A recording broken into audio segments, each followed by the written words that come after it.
What would you do if a stranger's single sentence could change the entire course of your life? Picture this: two black children, dressed in their Sunday best, clutch first-class tickets as they board a luxury flight, only to be told, in a voice colder than the sky outside, "You don't belong here." But what if that moment of quiet humiliation didn't end in silence? What if, instead, it rippled across an entire nation, toppling contracts, exposing hidden systems, and forcing the world to ask, who really gets to decide where we belong? Is belonging written in the price of a ticket, or in something much deeper? Something we carry inside ourselves, no matter how many times someone tries to move us to the back of the plane. And when a 13-year-old girl decides not to yell, not to fight, but simply to tell the truth, could her stillness be enough to bring an entire airline to its knees? In the story you're about to hear, every whisper matters, every silence is loaded, and one family's quiet resistance will test the boundaries of justice, dignity, and the true meaning of belonging. If this makes you feel, think, or question, don't forget to like, share, and subscribe, because this is only the beginning. Let's step on board and see where the story takes us. The cabin lights glowed soft gold, casting a hushed elegance across Altura Air Flight 417's first-class section. There was the faint clink of ice in crystal tumblers, the rustle of leather-bound menus, the subtle shifting of tailored suits and silk scarves. Everything was curated, controlled, comfortable. And then came the voice, "You don't belong here." It was low, but piercing sharp in the way cold wind cuts through even the thickest coat. It didn't need to be loud. The words were shaped to wound, not echo. 9-year-old Aiden Whitaker froze, fingers still curled tightly around the smooth edge of his first-class boarding pass. His Sunday best, a soft blue blazer and pressed khaki slacks, looked pristine. But he suddenly seemed very small in seat 2B. His legs dangled above the plush carpet, shoes barely grazing the floor. Beside him in 2A, his sister, Zara Whitaker, 13 and composed beyond her years, turned slowly toward the source of the voice. Her dark brown eyes, sharp and steady, met the face of the flight attendant, who now loomed over them, blonde bun pulled tight, uniform flawless, and an expression somewhere between professional and displeased. Camille Rourke didn't flinch beneath Zara's gaze. Her red lipstick was a slash of precision. Her name tag glinted under the cabin light. "May I see your boarding passes again?" Camille asked, with a practiced politeness that was colder than open disdain. Zara blinked. "We showed them already. At the gate." "I understand," Camille said, smiling tight. "Sometimes mistakes happen. Let's just make sure." Aiden hesitated, looking up at his sister. She nodded slightly. He handed over his boarding pass with a small hand that trembled just enough to betray his confusion. Camille's eyes flicked down. First-class seat. To be named Aiden Whitaker. She barely glanced at Zara's before handing them back. "That's unusual," she murmured. Zara straightened. "Why is it unusual?" Camille's tone lost all pretense. "Because unaccompanied minors aren't usually booked in first class," she said, nodding toward the curtain behind her. "I'm going to need you to gather your things and move to the rear section." A hush fell over the cabin, as if everyone had just realized something was happening. Across the aisle, a woman in pearls leaned back, smirking. 3 rows ahead, a businessman glanced at his phone, then looked away as if this scene was routine. Zara didn't move. Her jaw was tight. "We're not unaccompanied. Our father is on the next flight. He booked these seats." Camille's lips thinned. "I'm not going to argue. You'll need to move. Now." Aiden turned to his sister, eyes wide and searching. Zara didn't look at him. She stood slowly, deliberately, collecting their backpacks. They stepped into the aisle. The silence deepened. No one said anything. No one stopped them. Camille walked ahead, holding the curtain aside as if she were opening the door to their exile. The velvet sway of it brushing her shoulder felt like judgment. Far in the back of the plane, near row 34, a woman in a loose cardigan adjusted her seatbelt and glanced at the aisle. Her name was Kennedy Stiles. She didn't speak, but her phone had already begun recording the moment the conversation had started. From her angle, she had captured the entire scene. She hadn't planned on filming anything today, but something in Zara's face, the quiet steadiness, the way she shielded her brother with silence instead of tears, it struck her. A few rows later, Zara and Aiden settled into the narrow seats of row 31. Their knees brushed. The space felt compressed, punishing. The air seemed heavier here. Zara didn't speak. She pulled out her phone instead. Her thumbs moved quickly, typing a short message into a secure chat thread labeled simply, "Dad." It happened. She hit send. Back in the first-class cabin, Camille Rourke returned to her cart like nothing had happened. She smoothed her blazer. One more disruption handled. First class restored to its natural order. Row 3 resumed their wine orders. Row 5 returned to emails. Row 7 whispered. But one passenger did not return to routine. In row 12, toward the front of economy, a tall man in a slate-gray suit sat still, head slightly tilted. He had witnessed the entire interaction from just behind the curtain's gap. He didn't pull out his phone. He didn't speak. He just stared down at his folded hands, as though holding a thought too sharp to say aloud. In a quiet lounge at Denver International Airport, seated beneath warm lights and modern decor, a man sat alone at a small round table. His watch was simple but expensive. His manner was quiet, almost still. His name was Miles Whitaker. When the encrypted ping arrived, he didn't flinch. He simply reached for the phone, read Zara's message, and placed it face down beside his glass of water. Then, without a word, he opened a thin leather case beside him. Inside, beneath a layer of company documents and meeting briefs, was a single secure device, smaller than a phone, dark matte metal. He pressed his thumb to its biometric scanner. The screen blinked. A single line of text appeared. Sentinel Protocol Ready Miles didn't tap the trigger. Not yet. He sat there, still. A man holding thunder just beneath his fingertips. Somewhere, mid-air above the Midwest. Altura Flight 417 continued to idle on the tarmac, its passengers unaware that something larger than turbulence was building. The curtain swayed gently as Camille Rourke stepped back into first class. Her posture was flawless. Her uniform remained crisp. Not a single strand of hair out of place. She poured a glass of sparkling water for a passenger in 1C, offered a smile that didn't reach her eyes, and exhaled as if a necessary correction had just been made. In her mind, the disruption had been handled. 2 unaccompanied black children sitting in first class had never felt normal to her. She wouldn't say that out loud. She never had to.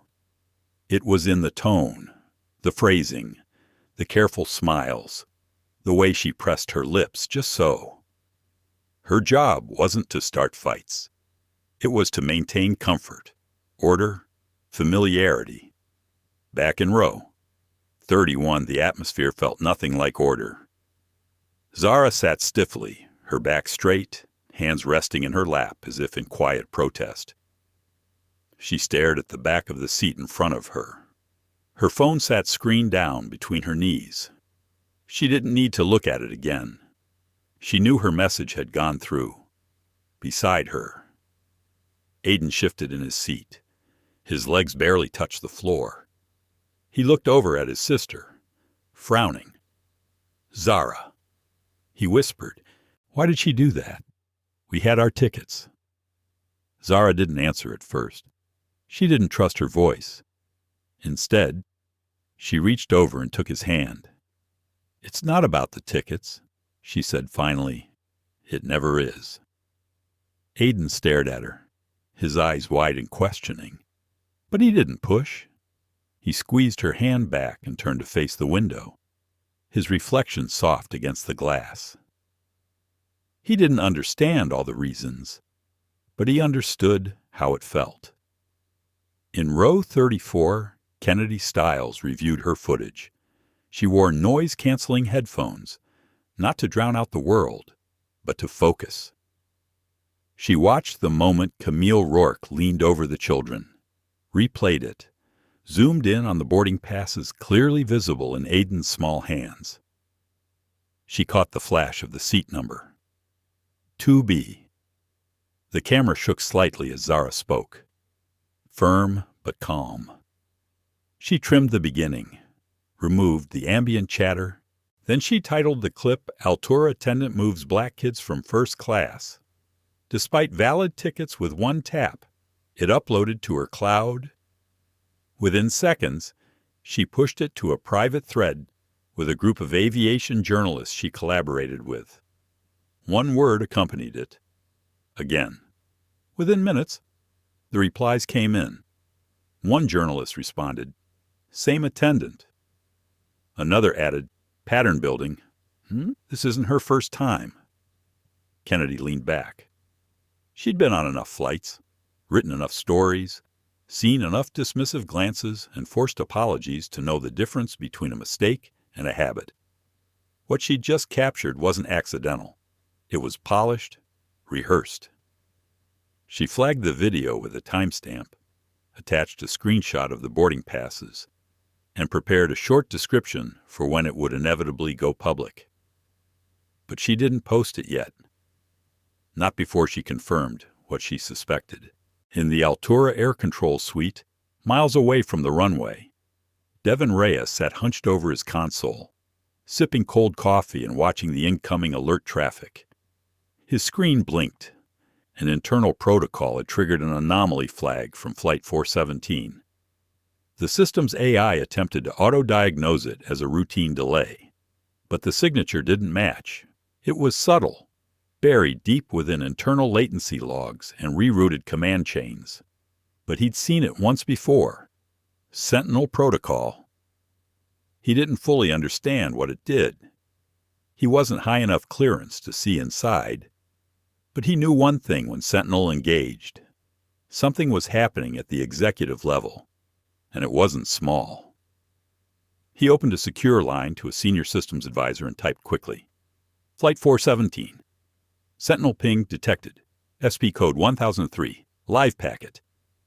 The reply came almost instantly. "Monitor only. Do not interfere."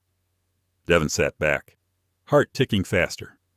His job was to analyze flight patterns, not ethics triggers, but something told him this one was going to leave a mark. Back on Flight 417, the plane still hadn't moved. Zara noticed first. She glanced at her watch. 26 minutes had passed since boarding. No update, no taxi, no departure announcement. The engines remained idle. Aiden noticed, too. He leaned over, whispering again. "Why are we still here?" Zara didn't answer immediately. She was watching a flight attendant from economy whisper into a phone behind the galley curtain. The woman's brow was furrowed. "I think something's wrong," Zara murmured, "like a problem. Not ours. At Denver International Airport, in a private lounge removed from the public terminals." Miles Whitaker remained seated in the same position as before. One hand rested on the table, the other on the secure Sentinel device. The screen now displayed a soft green glow. Audit initialized. He didn't press further. Not yet. He looked calm, but inside, his mind moved with precision. Altura Air currently held 7 separate transportation logistics contracts with his firm Everlane Equity Partners. Combined value $920 million. They weren't public, they weren't press-facing, but they were binding, contingent upon Altura's compliance with corporate equity charters, including passenger treatment standards. He had written those clauses himself. He had inserted Sentinel protocol for moments just like this, and he had waited years for the industry to give him a reason. Miles stood slowly, adjusted the cuff of his charcoal gray blazer, and walked to the window of the lounge. Outside, aircraft lined the tarmac. The sky was clear, the horizon calm, but the system was no longer in balance. His phone buzzed again. A new message from his executive assistant, Nia Blevins, based in New York, received the alert. "Are we pulling contract Suite 7G?" Miles replied without punctuation. "Yes. Begin rollback." He turned the phone off and slipped it into his pocket. There would be no calls, no press releases, no tweets, just the quiet grinding of consequences set in motion. Onboard Flight 417, Camille Rourke was back in first class, now checking service preferences, with an older couple seated in 1A and 1B. Her smile had returned, her voice smoothed. She had no idea her name was trending. Yet, at first, the delay felt normal. An irritated sigh here, a polite chuckle there, a few glances at watches, some resigned head tilts. Most passengers on Altura Flight 417 chalked it up to typical tarmac lag. It happens. Traffic on the runway, a late baggage load, maybe weather 3 states over. But then it stretched, and stretched again. Zara Whitaker looked at her phone. 39 minutes, still no update, no safety demo, no captain's voice through the intercom, no movement. She glanced toward the front of the plane, just past the blue curtain, but all she could see were shadows. Nothing was happening. Aiden tugged at her sleeve gently. "Zara, are we not flying today?" His voice was soft, as if afraid to even ask. She looked at him and gave a small shake of her head. "I don't know yet," she said. But inside, she did. Something was off, not with the plane, with everything else. Somewhere in the cabin, a man tried to open the Altura app on his phone. It froze mid-load. The seatback entertainment screens flickered, then went black. The flight map stalled over the Altura logo. Passengers began to murmur. Flight attendants in economy exchanged clipped whispers. Camille Rourke remained in first class, unaware of the quiet shifts building beneath her feet. In Altura Air's Eastern Operations Hub outside Atlanta, a row of screens pulsed in alternating shades of green and amber. Most status lights blinked normally. One, however, had turned red. A senior routing supervisor leaned in, eyes narrowing at the flag. "Passenger delay report flight. 417. Processing lag system. Flag Sentinel ping active. Code reference SP1003. He turned to his colleague. "Is this a drill?" His colleague looked confused. "I don't think so. That's not a simulation code." In a separate building on the same campus, in a locked glass room marked Executive Ethics Response. Devin Reyes watched his monitor in real time. His hands hovered above the keyboard. New packet data had begun to appear. Passenger route queues were being rerouted. Verification systems slowed to 5% throughput. Live gate sequencing was frozen in 4 major airports. It wasn't just Flight 417 anymore. Devin stared. His lips moved, counting off the delays. 14, then 19, then 27. Altura Air's digital nervous system was unraveling, not explosively, but like threads pulled slowly from a tailored suit, quiet, deliberate, internal. He leaned back and exhaled. "This is coordinated," he muttered to himself. "Someone's controlling this." He didn't know who, but somewhere in the chain, someone had flipped a very quiet, very consequential switch. Back on Flight 417, a ding finally sounded. Passengers straightened up, expecting an announcement. Instead, only one short sentence crackled through the cabin. "Ladies and gentlemen, we appreciate your patience. We are currently experiencing a technical issue with our routing system and will update you shortly." Zara looked around. Some passengers nodded and returned to their phones. Others frowned. One woman in 4C muttered something about missing a connection in Chicago, but no one panicked. Zara, though, looked back at her brother and whispered, "That wasn't a technical issue. That was them not telling us the truth." Aiden bit his lip, staring at the seat back in front of him. After a pause, he asked, "Do you think it's because of us?" Zara hesitated. "No," she said finally, "but we're part of it now." In the lounge at Denver International, Miles Whitaker remained standing near the wide glass window, one hand in his pocket, the other loosely holding a cup of untouched coffee. He hadn't moved much. He didn't need to. His phone buzzed again. A message from Nia Blevins' contract rollback in motion. Suite 7G. 11C. 14N confirmed. Suspended. That's 920 most committed withdrawn. Quiet channel notifications issued. Miles read the message twice, then deleted it. Next. A prompt appeared on the secure Sentinel device. Escalate to Tier 2 audit flag active flights. He didn't press the button. Yet. He slid the device back into the case and closed it slowly. There was no reason to rush. The system was doing exactly what it was designed to do. Press back. Quietly, but unrelentingly. In row 34 of the plane, Kennedy Stiles checked her phone again.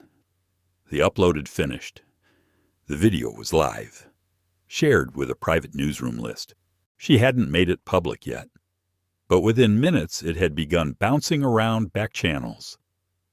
One message landed in the inbox of a regional editor at the Aviation Ledger. "This video's bad. Very bad. Altura's going to wish they hadn't messed with the Whitakers." The name alone triggered flags. Aviation insiders knew the Whitaker name, not because of scandal, but because of silence, quiet boardrooms, contracts signed in rooms without microphones, strategic partnerships that kept fleets in the air.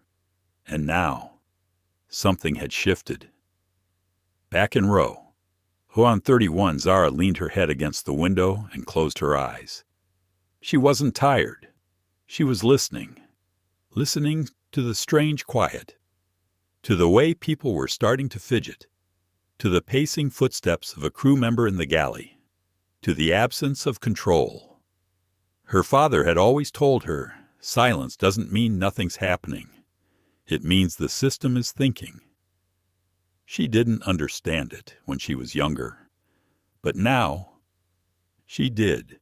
Every minute this plane sat on the tarmac, someone was making choices, and her father had taught her how power worked, not with shouting, but with presence, with data, with systems that couldn't be ignored. She opened her eyes again, looked down at her phone. A single reply had come from her earlier message. From Miles.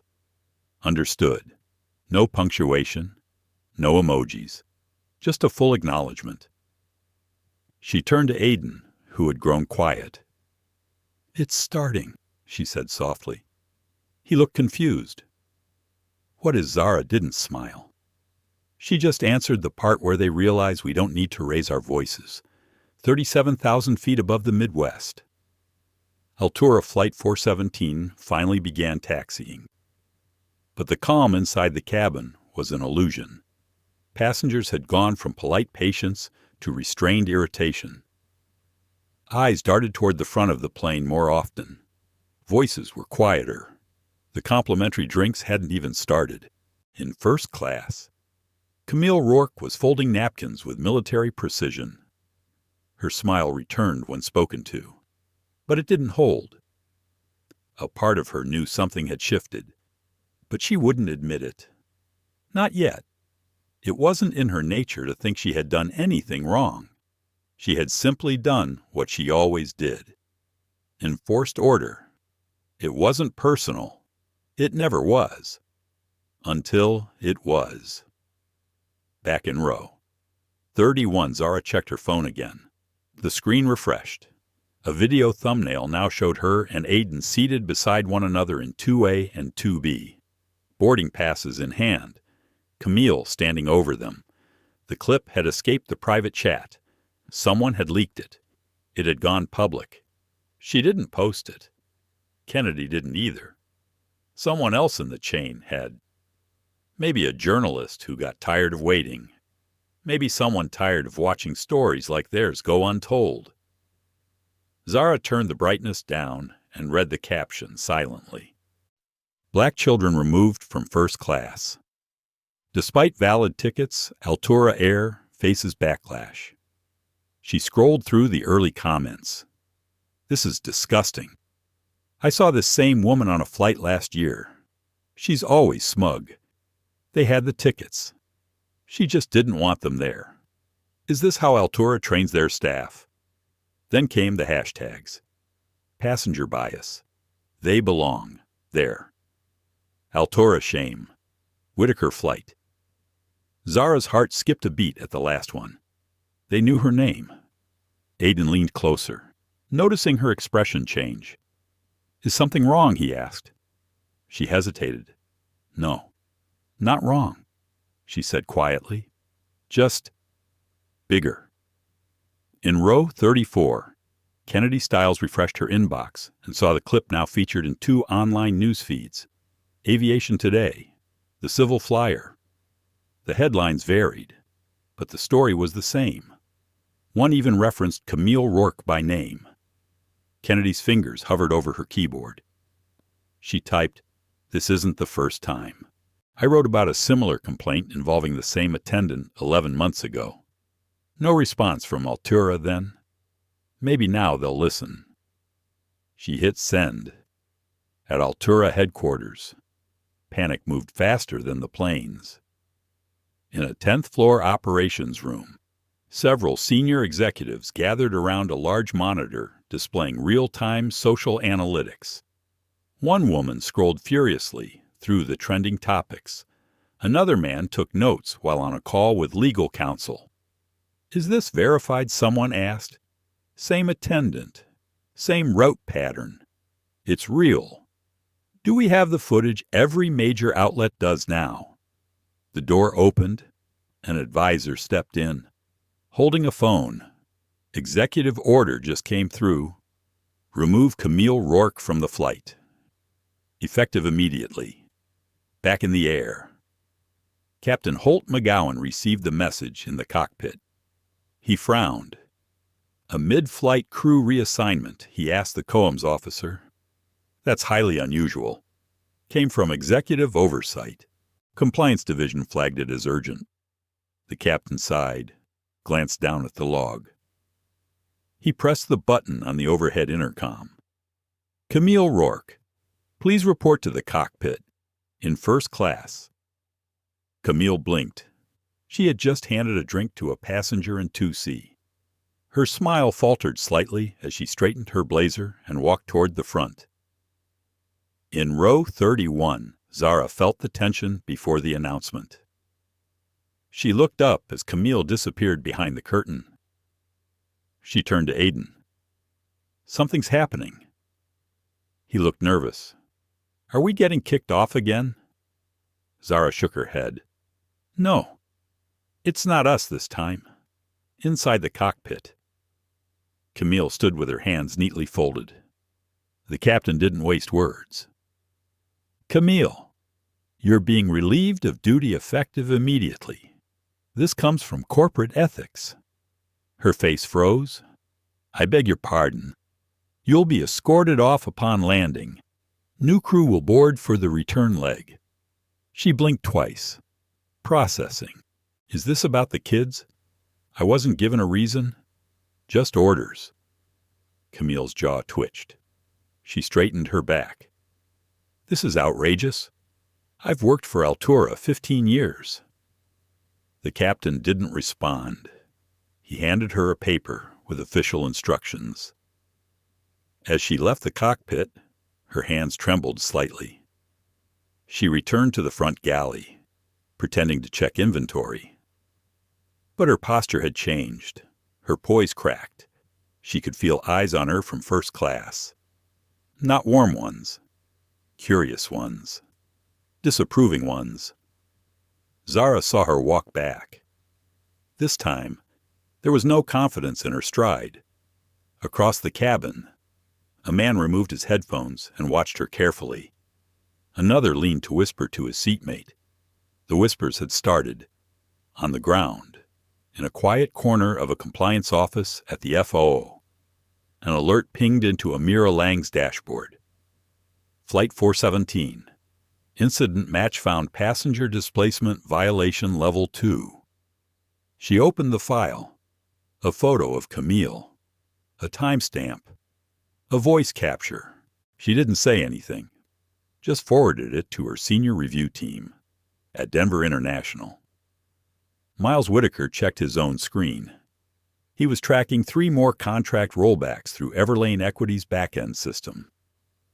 A small notification appeared. Sentinel protocol confirmed crew action. Flight 417, active intervention logged, ethics escalation verified. Miles closed the screen.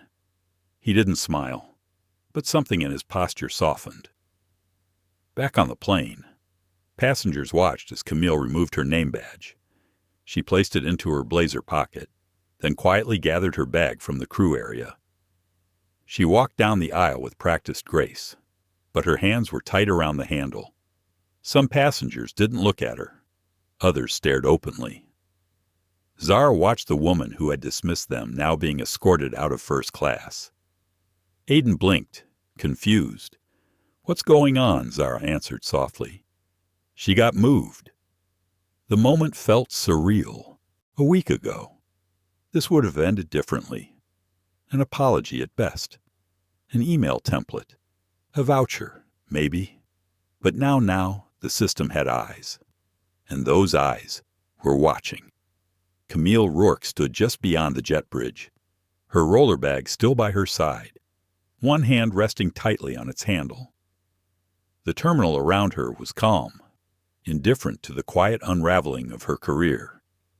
There was no public announcement, no dramatic confrontation, just the subtle reality of being professionally unseated. She checked her phone. At first, it was just a few messages. A missed call from her union rep. An email marked urgent from HR. Then came the text messages, screenshots, a video link.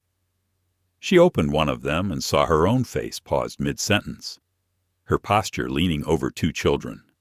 The camera angle was low, the audio clear. "You don't belong here." Those 4 words echoed in her ears. She locked the screen quickly and glanced around. No cameras were pointed at her in the terminal. Not yet, but they would be, far away in a cluttered home office in Boston. 29-year-old journalist Reed Holloway sipped lukewarm coffee as the clip played on loop. He wasn't affiliated with a major news outlet, but he ran a small aviation watchdog blog. When his friend from the Civil Flyer forwarded the viral footage, he paused mid-scroll. Camille's name rang a bell. He opened his archives and began searching keywords. Within seconds, he found an old passenger complaint from 11 months prior. The situation had been eerily similar. A black couple booked in first class, told there had been a last-minute reassignment. When they objected, they were removed entirely. The airline later blamed it on a system error. The passenger had filed a written statement. The crew member's name, Camille Rourke. Reed's pulse quickened. He dug deeper. 2 more complaints. Not as high profile, not caught on camera, but the same phrasing repeated. Unusual seating, passenger confusion, comfort assurance. Reed began piecing together a narrative. He reached for his phone and called his editor. I think we've got something bigger than a viral video.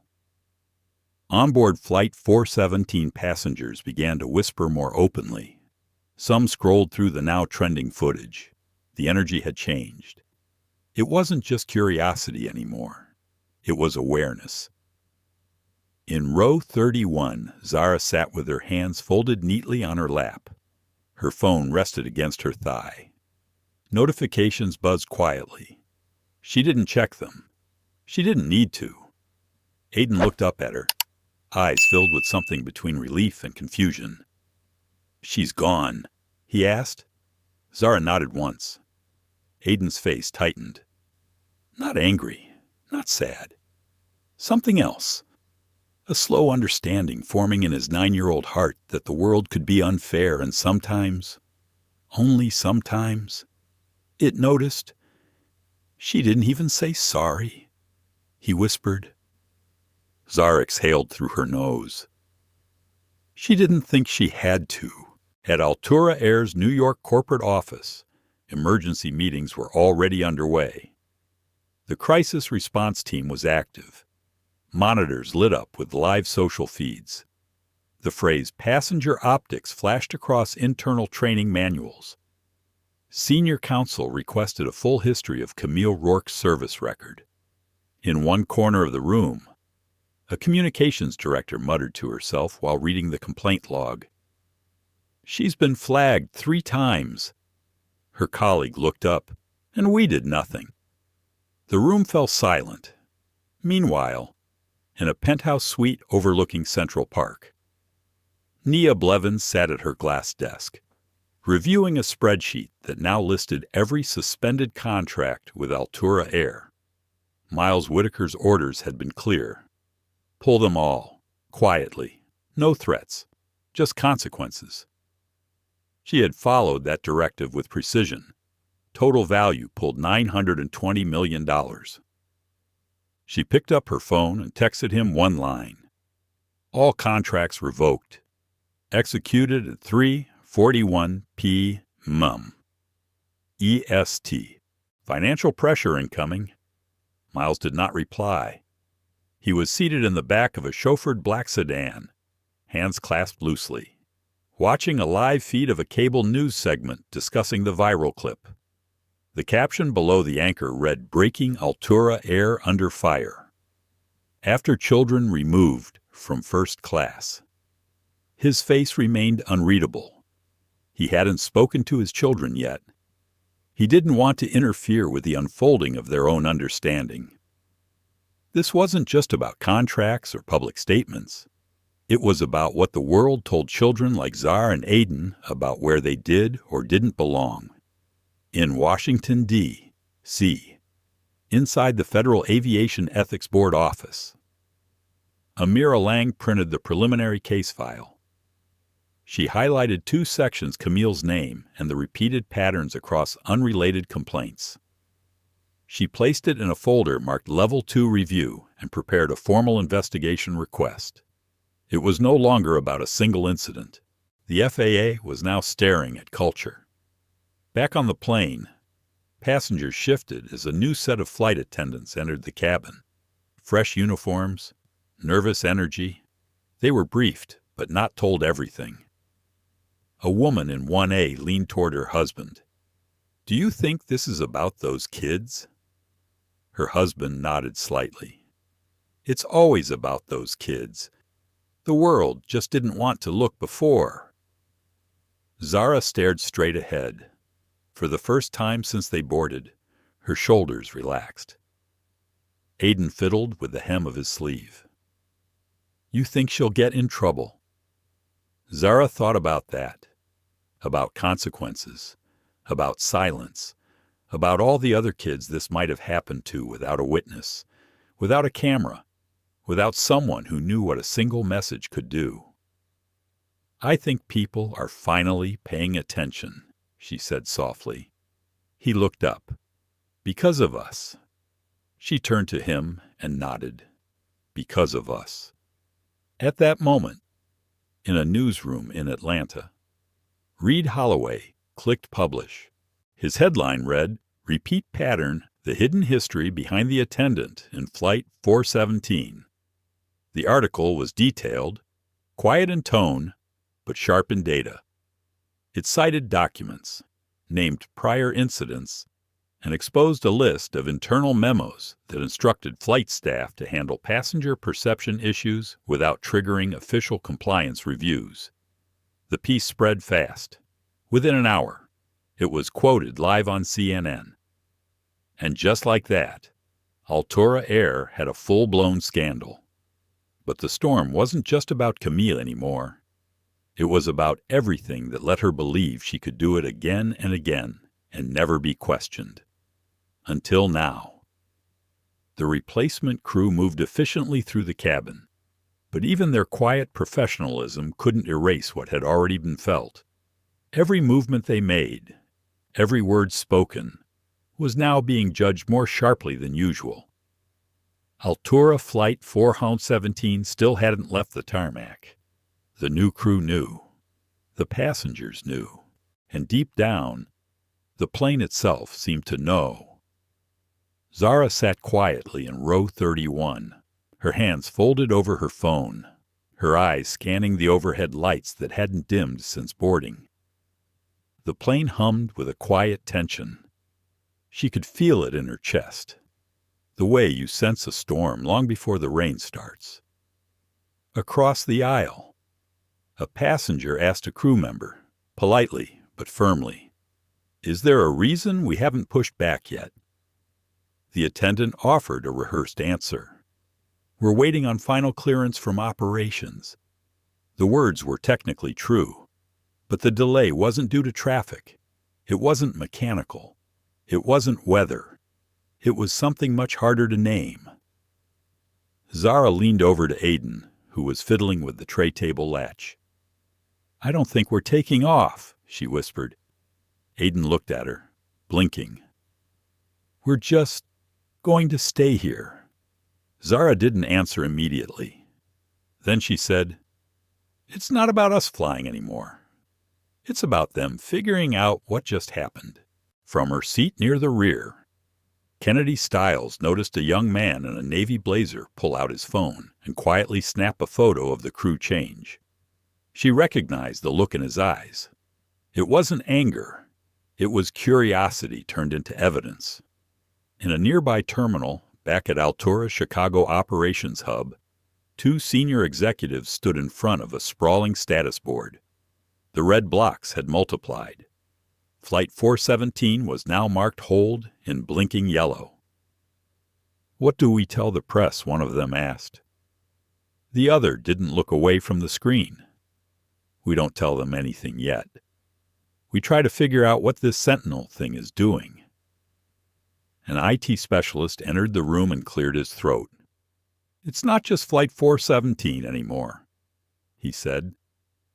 "We've got staggered response delays across 6 major hubs. Our check-in verification queue is throttled to 60%. Gate assignments are recycling. We've never seen a cascade this deliberate." The director cursed under his breath. "Are we under attack?" The IT specialist hesitated. "Not from the outside." On board 417. The intercom pinged again. "Ladies and gentlemen, we apologize for the continued delay. We're working with operations to resolve a technical issue. We appreciate your patience, but patience was thinning. Passengers shifted in their seats, tapping their phones against seatbacks, glancing toward the curtain that hid first class. Even though Camille was gone, the air she left behind hadn't cleared. Everyone had heard something. Everyone had seen something. Some had watched the video by now. In row 31, Aiden leaned against Zara's shoulder. "I'm tired," he said softly. She brushed a hand through his hair. I know. He looked up at her, brow furrowed. Is Dad going to fix this? Zara considered the question. Then she said, He already started. Miles Whitaker sat alone, in the quiet of a private meeting room at Denver International. The windows looked out over the runway. The world below looked calm, but on his screen, the data spoke otherwise. The Sentinel Protocol interface showed a branching visual map of the disruption. What had started as a single audit trigger had now spread across 24 internal functions within Altura's infrastructure: compliance review, crew logs, passenger reassignment patterns, digital complaint metrics, and system-wide crew flagging criteria. It was all being watched, recorded, quantified, and it wasn't just Flight 417. The screen pulsed with a soft green glow as a new flag appeared. Sentinel confirmed pattern breach escalation level, Tier 2, manual override available. Miles didn't touch the override yet. He didn't need to. The system wasn't about punishment. It was about reflection, accountability. A mirror held up to a company that had avoided seeing itself for too long. In a media control room in Manhattan, a segment producer for a major news network leaned forward as her team reviewed footage from Flight 417. She turned to the anchor prepping for the 6 o'clock national report. "This one's going wide," she said. "You're going to want to lead with it. Back on the plane." The cabin lights flickered once. The engines, still quiet. A new attendant appeared in the aisle, face tight with effort. He tried to sound upbeat. "We're going to begin beverage service shortly while we wait on further updates. Please let us know if you need anything." It didn't help. The man in 2C finally stood, stretched, and said to no one in particular, they should have just let the kids stay in their seats. Would have saved the airline a whole lot of trouble. Someone in 5D chuckled. Zara heard it. She sat up straighter. In row 34, Kennedy looked down at her phone and saw a new notification. Her video now had over 1.3 million views. Altura Air was trending. So was the name Whitaker. The video had been shared by 3 major civil rights organizations and 2 congressional aides. It wasn't just viral. It was political. Zara's phone buzzed again.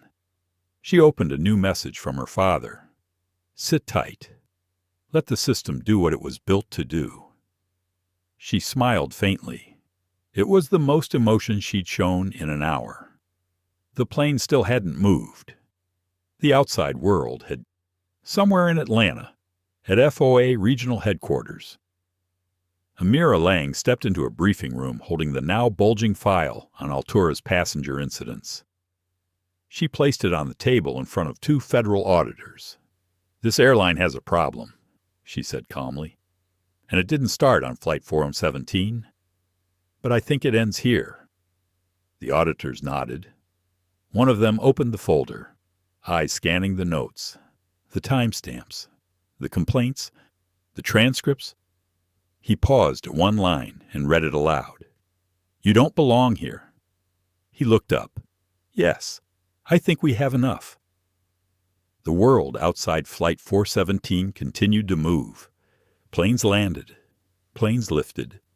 Announcements echoed through terminals. Gate agents scanned tickets with practiced ease. But inside Altura Air's digital infrastructure, something deeper than delays was unfolding. Devin Reyes sat hunched over his monitor inside Altura's Atlanta Network Control Suite, eyes fixed on a growing cascade of error messages. He didn't speak. No one in the room did. The systems weren't crashing, but they weren't behaving either. Gate assignments kept refreshing themselves. Crew logs were recycling. Ticket validations were inconsistent. Flight plan confirmations slowed to a crawl. It wasn't chaos. It was precision interference. "Someone is pulling the levers," Devin finally whispered. His supervisor stood behind him, arms crossed. We still don't know who Devon didn't answer. He knew better. This wasn't a hack. It was internal, scripted, designed. Another notification appeared. Sentinel Protocol. Pattern confirmed level 2. Audit in progress, do not override. He exhaled. This isn't about a system failure. It's about the system seeing itself. Back on Flight 417, Zara stared at the overhead screen showing the flight path. It hadn't moved in over 90 minutes. The plane still sat idle, motionless, quiet. But the silence wasn't the same as before. This time, it felt like the air was listening. Aiden fidgeted beside her. Everyone keeps looking at us, he whispered. Zara didn't turn her head. Let them. From across the aisle, a middle-aged woman gave Zara a small nod. It wasn't pity. It was something closer to respect. In row 5, a man refreshed his Twitter feed and saw the newest headline. Altura Air Faces.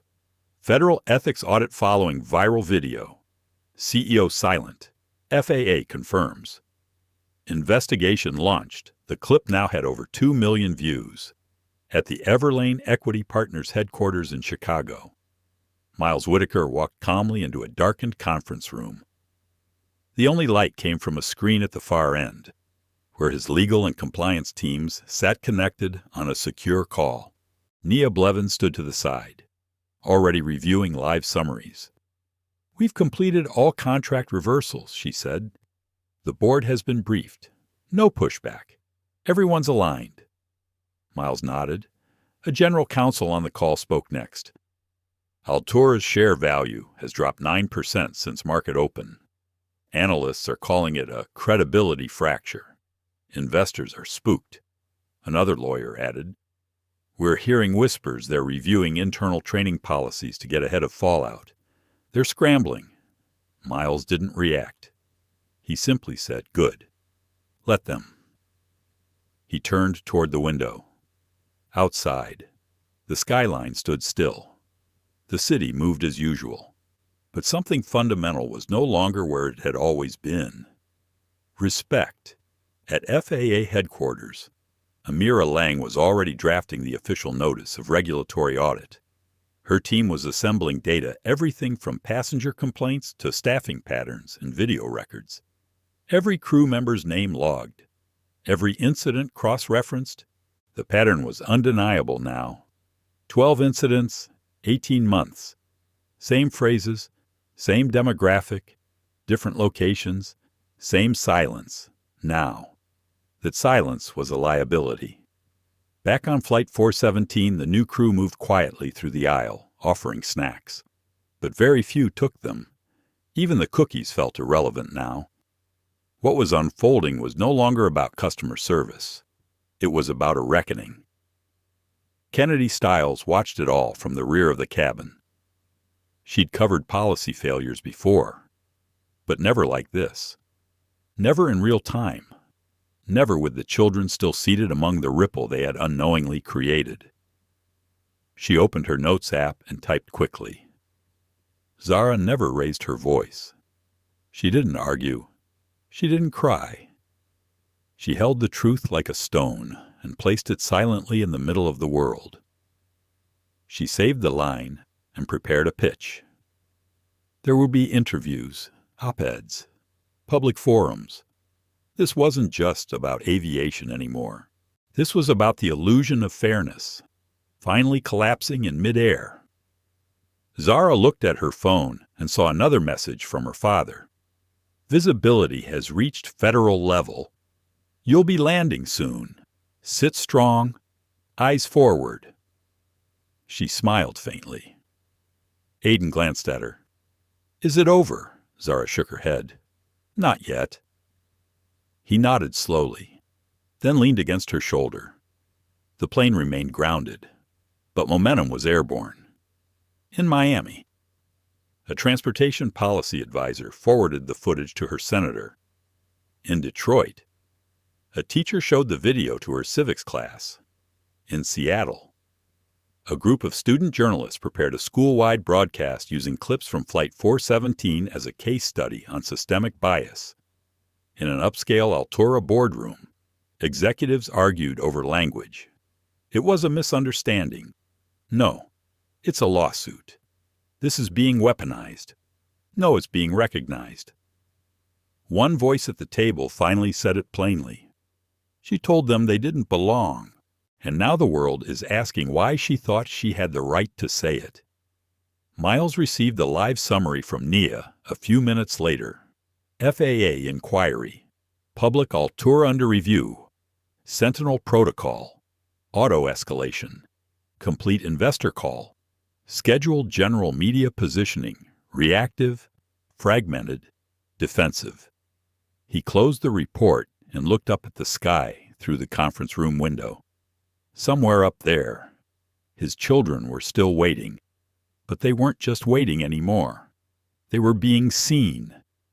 The wood-paneled hearing room inside the Federal Aviation Commission building in Washington, D.C., wasn't built for spectacle.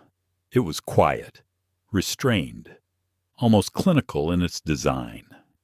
The lighting was soft. The seal behind the raised bench was polished. Rows of chairs lined the room in even rows, filled with staffers, executives, regulators, and press.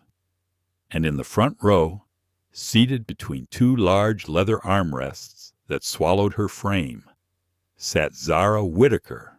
She wore a navy blue blouse and dark slacks, her hair pulled back neatly, her hands rested in her lap, folded. Her back didn't touch the chair. She sat forward, shoulders aligned, eyes calm. Next to her, Aiden swung his legs slightly, but tried his best to sit still. He kept glancing around the room, as if trying to determine if this was school, court, or something else entirely. Miles Whitaker sat behind them in the second row. He said nothing. He didn't even clear his throat.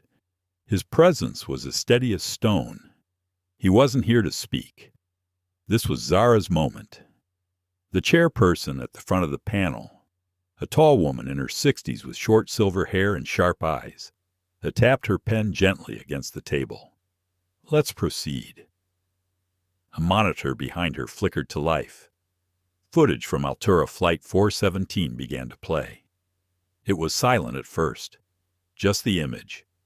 Camille Rourke leaning into frame, towering over two children. Her voice soon followed, clear and unmistakable. You don't belong here. The phrase hung in the air like smoke. Nobody spoke. Not the executives seated in the row behind the screen. Not the legal advisors flipping through notepads. Not the FAA agents typing notes. The video cut. The screen went dark. The chairperson looked down at the file in front of her.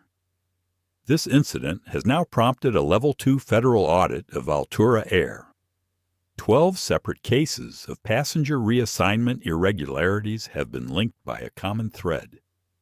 She turned to Zara. You are not required to speak today, but we understand you asked to. Is that still the case? Zara nodded once. The microphone in front of her was adjusted downward by a staff member. She leaned toward it. Her voice was quiet, but steady. My brother and I were sitting in the seats we were assigned.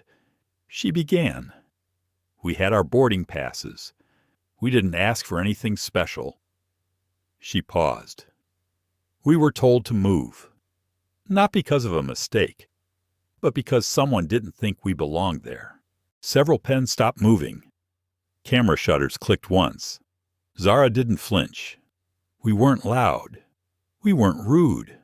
We weren't confused. We were just there. And that was enough to make someone uncomfortable. Aiden looked at her, then toward the microphone. He didn't say anything. Zara continued, people think the damage is in being told to move.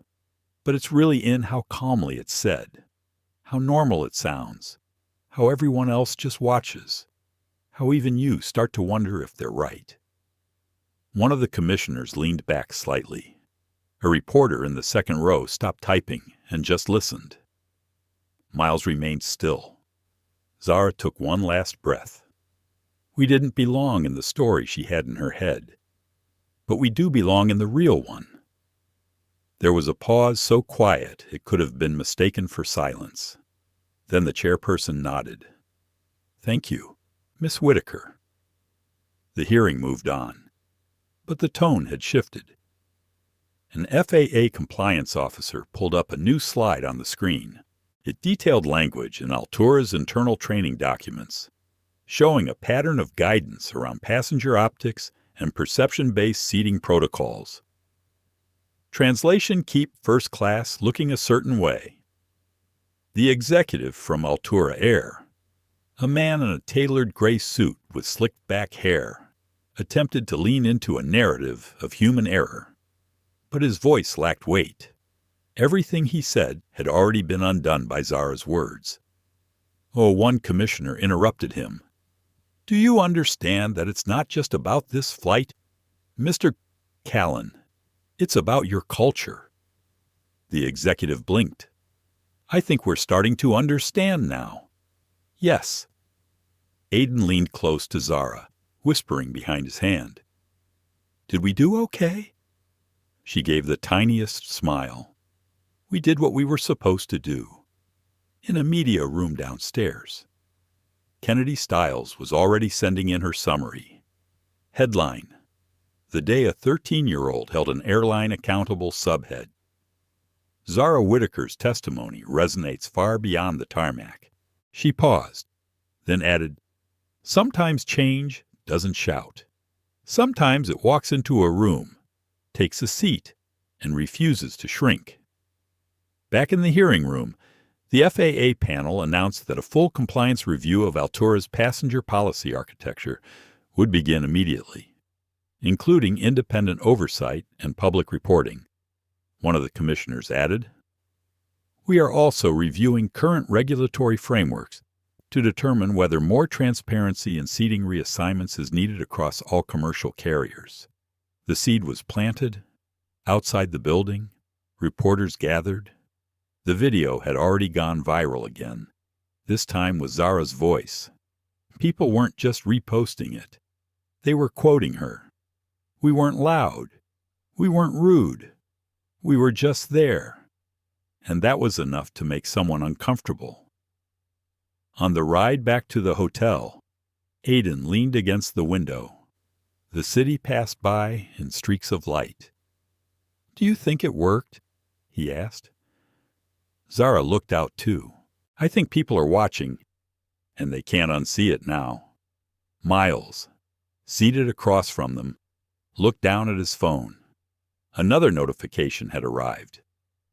Sentinel Protocol Level 2 Audit. Confirmed Altura compliance breach registered Phase 2, authorization pending.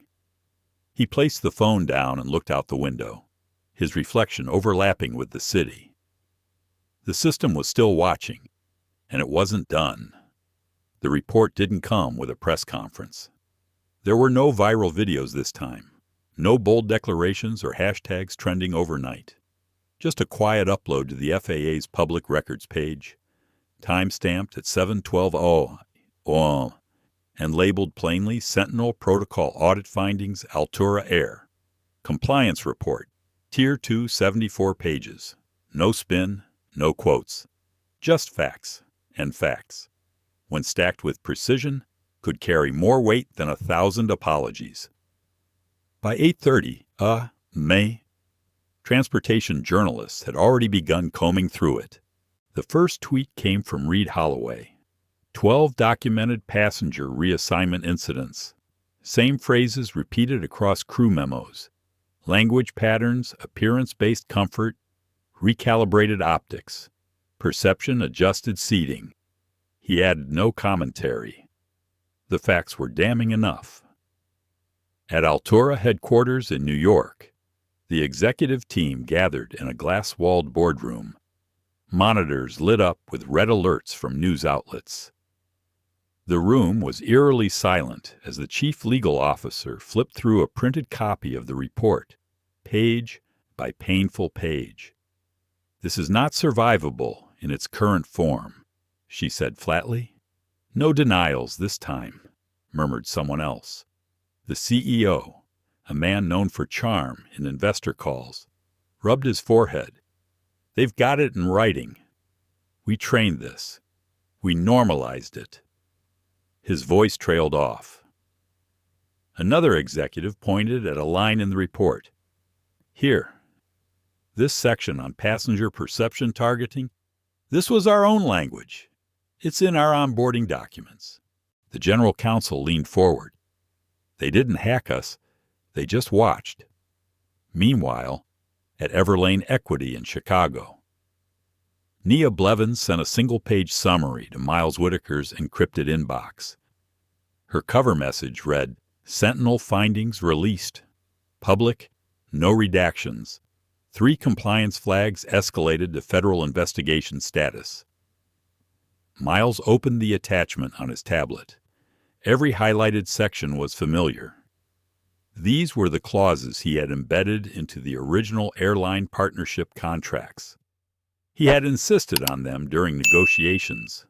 Clauses that tracked ethics violations as operational breaches, not just PR concerns. Now, they were binding. Altura had triggered every one of them. At 9/12, Mem. Everlane formally filed its contract termination declaration with the FAA, citing violation of equity-based partnership agreements. The total financial withdrawal from Altura, $920 million in capital support, maintenance partnerships, and route expansion. The markets felt it by 9:30. Altura stock dropped 17% within the hour. By noon, it had reached 22%. Cable news channels updated their bottom tickers. Altura Air under federal review ethics breach. Confirmed equity firm pulls $920 in contracts. Zara and Aiden were back in school by then. The storm moved around them, but not through them. At lunch, Zara sat with a book open in front of her. Her classmates whispered, but she didn't look up. She didn't need to. She could feel it. Aiden sat beside her, eating in silence. He hadn't said much all morning. Finally, he spoke. "They're talking about it in Mr. Kellerman's class." Zara looked over. "What did he say?"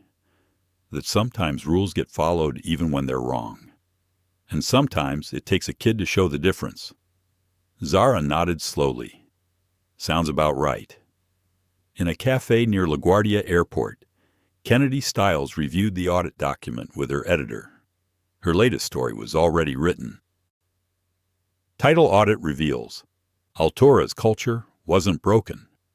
It was designed that way. She included screenshots from training guides.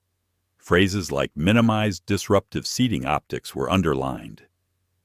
The image of Camille Rourke leaning over the Whitaker children sat near the top, not as a villain, but as evidence of a larger machine. In Washington, D.C., Amira Lang stood at a podium outside the FOA building. A few reporters had gathered. Her statement was brief.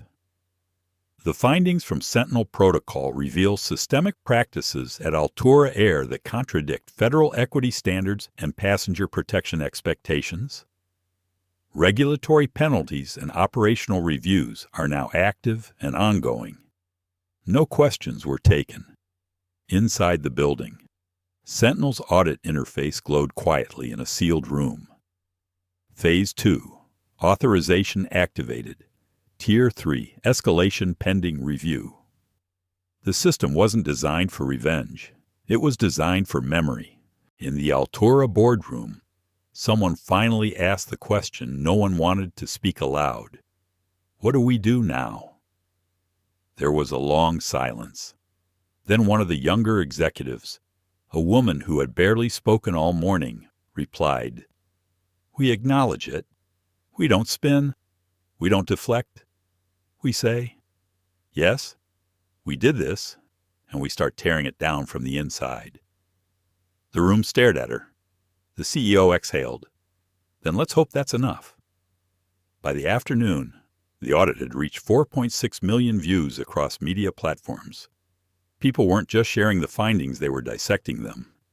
Social justice advocates broke down the documents on live streams. Teachers printed pages for class discussions. Travelers demanded other airlines publish their own equity records. The conversation had shifted. This wasn't about one flight. It was about every seat, every silence, every subtle decision that said who did or didn't belong. At home. Zara lay in bed that night with her lamp still on. Her phone buzzed once. It was a message from Kennedy. "You changed the conversation. Sleep well. World changer." Zara smiled, locked the screen, and turned off the light.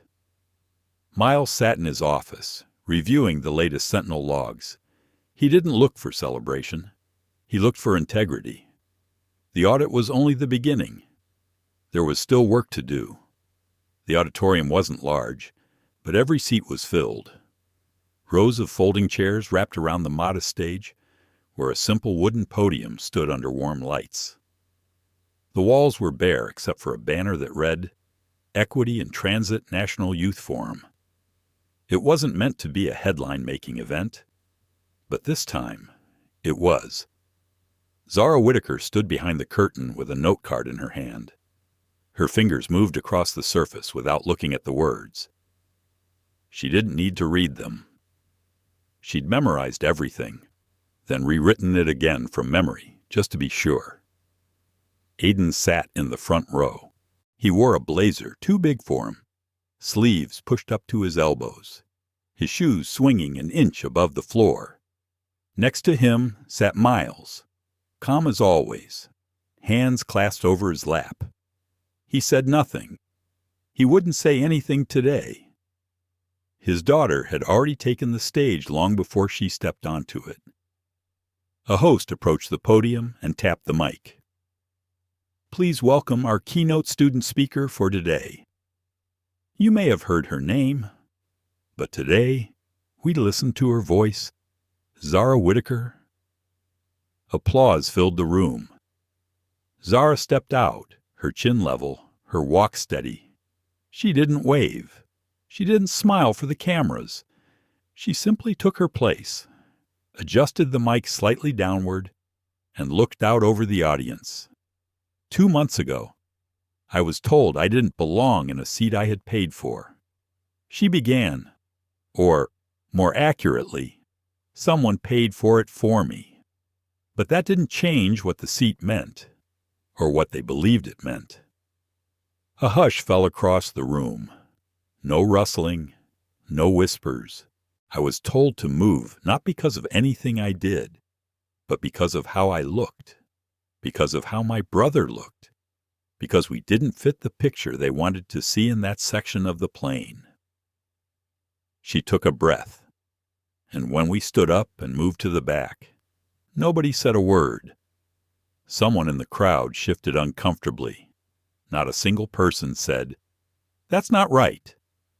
Not one voice asked, "Why are you moving those children?" Everyone just watched. Zara's voice didn't tremble. It never had. That was the part no one expected. People braced for anger, for outrage, for tears. But she didn't give them that. She gave them something harder to face. Clarity. My father didn't call the news. He didn't file a lawsuit. He didn't threaten anyone. He just made sure the system he helped build saw what happened. And then the system asked its own questions. There was a pause. She let the silence settle. We didn't break anything. We didn't make a scene. We didn't yell. We just existed in the wrong row, in the wrong color, in the wrong expectations. She leaned closer to the mic. But we weren't wrong. A few heads nodded. One woman near the front pressed her hand to her heart. When people ask me what I felt when it happened, I always say the same thing. I felt small, and not because I was young, but because no one made room for me to feel big. Zara looked down at her note card, then placed it aside. You can't teach equity without teaching courage. You can't train inclusion into someone who's never had to question their comfort. And you can't fix a system by pretending it's fine. The room held its breath. So, to the people who ask me what I want, I'll say it here. I don't want an apology. I don't want a voucher or a carefully crafted press release. I want a seat that doesn't vanish the moment I sit in it. I want the next kid who walks down that aisle to see someone like me already sitting there unbothered, unquestioned, unmoved. Applause started softly, then louder. Some stood, some didn't. Miles remained seated, his eyes on his daughter, his expression unreadable. But when she looked at him, even for a moment, she saw what she needed. No pride, no performance, just presence. After the speech, reporters surrounded the hallway. Questions flew. Zara, do you think the system is changing? What do you say to the Altura CEO's public apology?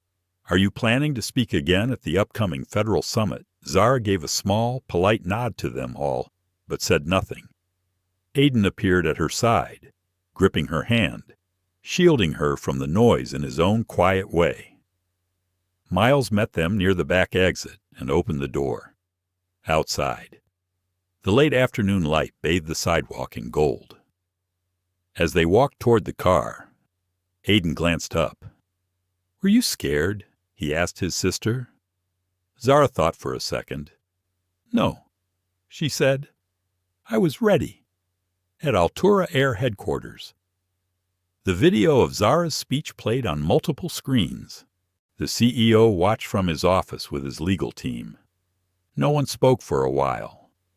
Then the head of ethics broke the silence. She just said everything we've been trying not to admit. The CEO rubbed his eyes. "We can't PR our way through this." "You're right," said the ethics lead. "We either change or the system finishes what it started." By evening, Zara's speech had been clipped and reshared by nearly every major network. Her quotes appeared on magazine covers, editorials, and educator blogs. Activist groups called her the quiet voice that shattered the silence. She didn't post any of it. She went home, kicked off her shoes, and helped Aiden with his science homework. And somewhere in the quiet hum of a data center buried beneath the FAA's main campus, Sentinel Protocol completed its latest cycle. Passenger Equity Index. Updated airline compliance score published public dashboard launch change. Didn't shout. It just arrived. The Altura Air boardroom looked more like a bunker than a workspace. Shutters drawn. Phones silenced. Everyone inside sat stiff, each executive holding a copy of the FAA audit or a notepad filled with apologies drafted and redrafted through the night. The company's logo, once a symbol of prestige, now seemed like a question mark hanging on every wall. For the first time in 2 decades, no one wanted to be the first to speak. Finally, the CEO raised his head. The circles under his eyes were darker than the pinstripe of his suit. "We have 2 options," he said. "Voice brittle. Pretend this is fixable with PR. Or accept that it's not and start rebuilding from the ground up." The general counsel glanced at her legal pad. "We're still fielding class action threats. The FAA wants weekly progress reports. Everlane's withdrawal has been cited in 3 investor downgrades." The chief of operations leaned in. "We're bleeding flight attendants 20 resignations in 48 hours. The new crew is frightened they'll say the wrong thing and end up on a live stream." The ethics officer, who once saw her role as symbolic, now spoke with resolve. "We need to open every file, every training module, and start from scratch. We can't keep calling this isolated." The world saw the receipts, silence, then a reluctant nod. "Every partner wants proof we're doing more than talking." Someone added, We need transparency. Not tomorrow. Now. Meanwhile, Camille Rourke watched the news alone in her apartment. Her phone chimed relentlessly, some messages full of anger, others of sympathy. She watched Zara's speech from the youth forum again and again, her own words echoing. "You don't belong here." Camille replayed the memory, replayed the moment she told herself she was just enforcing policy. She tried to find comfort in her own routine, but every headline pulled her further from the world she thought she knew. She scrolled through anonymous social media accounts, searching for anyone who might understand her side. But all she found was reflection. In one forum, a former Altura crew member posted, "We all knew. Most of us just hoped nobody would notice." The thread was hundreds of replies deep. She closed her laptop and sat in the dark, not as a villain, but as someone finally out of stories. Across the city, Kennedy Stiles finished her editorial for a national magazine. She wrote about more than just Altura. She wrote about the illusion of safety and silence, the myth of it's just one employee, the way bias hid inside routine until the world stopped looking away. Her closing line read, "First class is not a seat. It's an expectation one the industry built for itself, and one it must now dismantle in full view of everyone it has ever left behind." Back at Everlane Equity, Miles Whitaker read her piece on his phone in the quiet of his office. For the first time in weeks, he allowed himself a slow breath. He wasn't satisfied. Not yet. But there was a shift, small but certain, in the way the conversation moved. A shift that started in the silence of a tarmac and grew into something that could not be contained. In schools around the country, teachers used Zara's testimony as a teaching tool. Debate teams argued the meaning of belonging. Social studies projects mapped the ripple effect of one family's refusal to shrink. Aiden listened as his classmates discussed the story. Some defended the airline, others echoed Zara's clarity. He realized, maybe for the first time, that being part of a moment was sometimes lonelier than watching it unfold from a distance. He asked his teacher at lunch, "Do you think my sister is brave?" The teacher paused. "Brave isn't always loud. Aiden, sometimes it just means you stood your ground without running away." Later that day, Aiden drew a picture of an airplane. 2 stick figures sat in the front row, smiling. He showed it to Zara that evening. "That's us." "Right," she asked. He nodded. "That's us next time." Zara tucked the drawing in her notebook. Online, Altura's apology video was released. The CEO faced the camera and spoke plainly. "We failed. Not just our passengers, but our employees and our partners. Our culture rewarded the wrong kind of order. It ends now." Some applauded the honesty. Others called it too late. But the most striking reaction was the demand for more action, more access, more accountability. In living rooms, on subways, in airport lounges, travelers watched as other airlines published their passenger equity indexes in real time, each trying to stay ahead of the story, each trying to say, "We're different." Behind closed doors, Altura's new policies took shape. An independent advisory council was formed. A whistleblower hotline was publicized. Anonymous feedback forms were placed on every flight, their links printed boldly on the backs of tickets. The first responses were raw. Some praised the change. Some confessed their shame. A few told stories never before spoken aloud. Patterns emerged, patterns that couldn't be unseen. At home, Miles watched his children do their homework. He offered no advice, just presence. Zara looked at her father. "Will it last?" she asked. Miles paused, thinking not of contracts, not of audits, but of the slow, stubborn work of real change. It lasts as long as people keep watching, he said quietly, and as long as people like you keep speaking. Aiden smiled, swinging his legs under the table. Zara returned to her book. Her voice had been heard, but she knew the world was still listening, and as Altura teetered between rebuilding and collapse, somewhere between one story ending and another beginning, an industry asked itself not for the first time whether the real cost of change was finally worth it. A spring morning dawned in Washington. The air soft and clean after a night of rain. On the steps outside the National Museum of American History, a small group gathered for a ceremony that felt quiet, but carried the weight of something much larger. Zara Whitaker stood with her brother and father beneath a pale blue sky. Aiden fidgeted with the knot of his tie, while Miles looked on, hands in his pockets, eyes scanning the horizon as if measuring how far they'd come. A new plaque was about to be unveiled, a marker for the launch of the Passenger Equity Real-Time Index. Its inscription was simple: every seat, every journey, every voice matters. Cameras were present, but the press stayed respectfully back, letting the morning belong to the families, the regulators, and the children who'd shown the world how quiet courage could move mountains. Amira Lang, the FAA official who'd guided the investigation, offered a few words.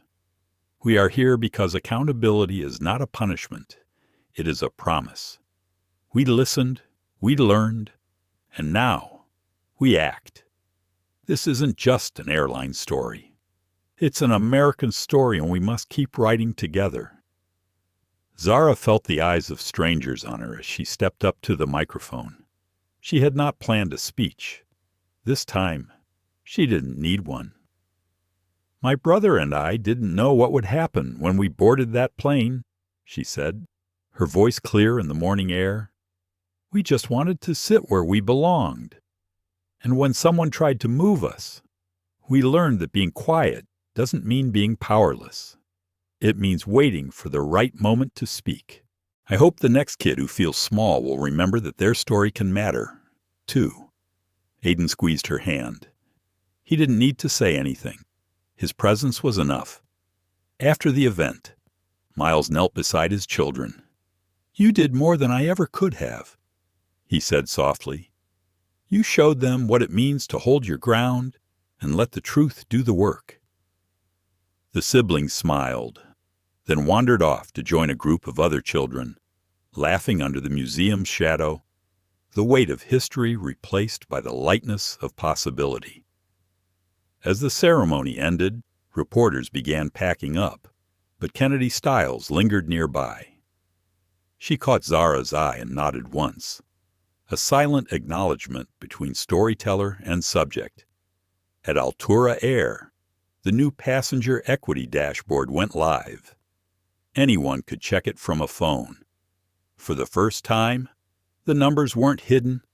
Any seat reassignment, any complaint, any bias flag became public within minutes.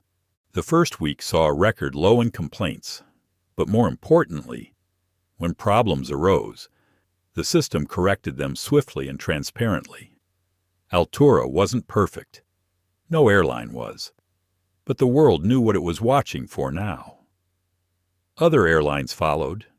Legislation was drafted that would require real-time public reporting for all carriers operating within the U.S. International partners requested guidance. The movement grew not because of a single scandal, but because of the realization that silence could no longer protect systems from scrutiny. In classrooms, Zara's story became part of the curriculum. Students wrote essays about belonging and fairness. Debate teams tackled questions of ethics and policy. One child in Tulsa drew a picture of a plane and wrote underneath, "Everyone has a seat." Miles found himself invited to speak on panels and at boardrooms, but more often he declined, preferring to be at home when Zara and Aiden returned from school. He understood now that the best kind of legacy was not a speech, but a door left open for someone else to walk through. Camille Rourke faded from headlines, her story serving as a cautionary tale inside airline training videos. Her name was not spoken in anger, but as a reminder of what had gone unseen for too long. The FAA sent annual updates to families who participated in the reforms. Each year, the Passenger Equity Index score was published with a letter thanking those who had spoken up, reminding them that change is not a destination, but a journey with no final arrival. Late one afternoon, as spring turned to summer, Zara sat at her desk writing an essay for her civics class. Sometimes a story starts in a whisper. Sometimes it starts with silence. But the only way it changes anything is if someone refuses to stop listening.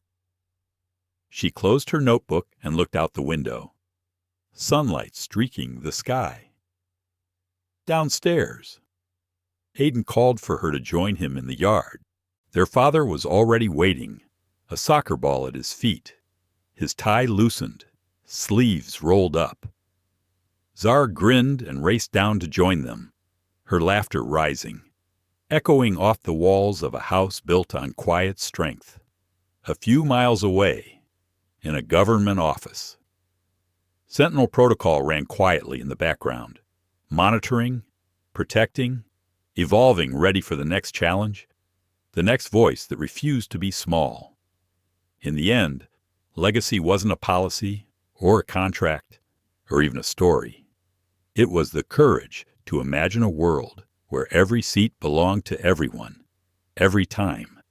And so, the journey continued, seat by seat, story by story, with the promise that silence would never again have the last word. As the cabin lights dim and our story gently lands, ask yourself how many seats have been denied, how many voices silenced, simply because of someone's comfort or someone else's fear. Maybe, like Zara and Aiden, you felt out of place, told without words that you didn't belong. Maybe you've stayed quiet when someone else was moved, thinking it wasn't your fight. But tonight, we've seen that even the softest voice can spark a storm, that the smallest act of courage, a child refusing to shrink, can rewrite rules, restore dignity, and challenge an entire system. What we do next is up to all of us. We can be the bystanders, the silent observers, or we can be the ones who speak up, who hold the door open, who believe that every seat on every journey should belong to everyone. If this story moved you, if it made you think or hope or remember, please like, share, and subscribe to our channel. Let's keep telling these stories. Let's keep making a difference. One voice, one seat, one heart at a time. Thank you for flying with us. We'll see you on the next journey.